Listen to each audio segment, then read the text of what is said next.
ഇതുവരെ സിനിമ കണ്ടു. Light weight സിനിമയാണ്. നമ്മുടെ കലാഭവൻ ഷാജോൺ ചേട്ടൻ്റെ ഒരു അഭിനയ ജീവിതത്തിലെ നായികക്കല്ലാകാൻ പോകുന്ന സിനിമയായിരിക്കും. കാരണം മൈലാഞ്ചി മൊഞ്ചുള്ള വീട്, പരീത് പണ്ടാരി എന്ന സിനിമയിലൊക്കെ നല്ല നല്ല രീതിയിലുള്ള ഒരു കഥാപാത്ര മൂല്യമുള്ള നായക വേഷം ചെയ്താണ് കലാഭവൻ ഷാജോൺ ചേട്ടൻ.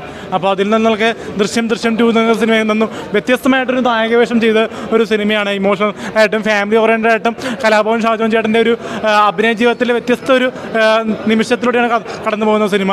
പിന്നെ ഇതിൽ കണക്ട് ചെയ്യുന്ന വിഷയം ഇന്നത്തെ സമകാലിക വിഷയങ്ങളാണ്. കാരണം വേസ്റ്റ് കൂട്ടി ഇടുന്ന നഗരത്തിൽ താമസിക്കുന്ന ഒരു കൂട്ടം ആൾക്കാരുടെ വേദനയും കഷ്ടപ്പാടും ദുരിതവും മരണങ്ങളും സൂചിപ്പിക്കുന്നു. പിന്നെ കോറികളുടെ പ്രശ്നങ്ങൾ സൂചിപ്പിക്കുന്നു. പാറമട കാരണം സ്കൂളിൽ പഠിക്കാൻ പറ്റുന്നില്ല, സമരം ചെയ്യുന്നു.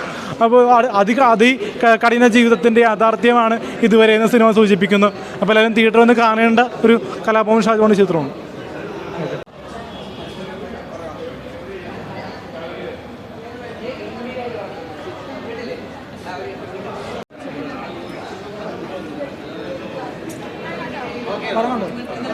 കണ്ടില്ലേ?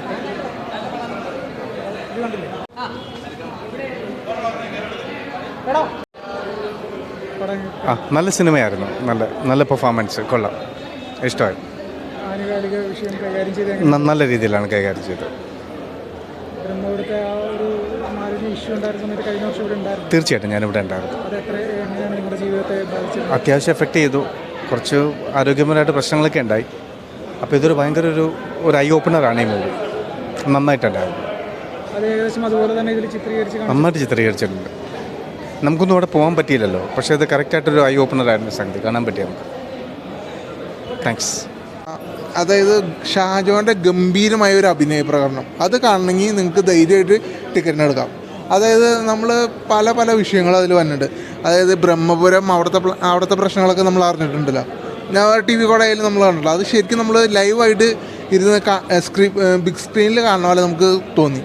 പിന്നെ സെക്കൻഡ് ഹാഫ് ആയപ്പോൾ വേറൊരു വിഷയം കൂടി വന്നിട്ടുണ്ട്. ഒരു കോറി പ്രശ്നവും കാര്യങ്ങളും വന്നിട്ടുണ്ട്. എന്തുകൊണ്ട് ഒരു മെസ്സേജ് എനിക്ക് ലാസ്റ്റ് ക്ലൈമാക്സ് ആയപ്പോൾ എനിക്ക് കിട്ടി, മെസ്സേജും കിട്ടി. അപ്പോൾ എന്തുകൊണ്ടും ഒരു വെറുതായിട്ടുള്ളൊരു പടമാണ് ഇതുവരെ. എന്തായാലും ഗംഭീര പടം, ഗംഭീര അഭിനയം.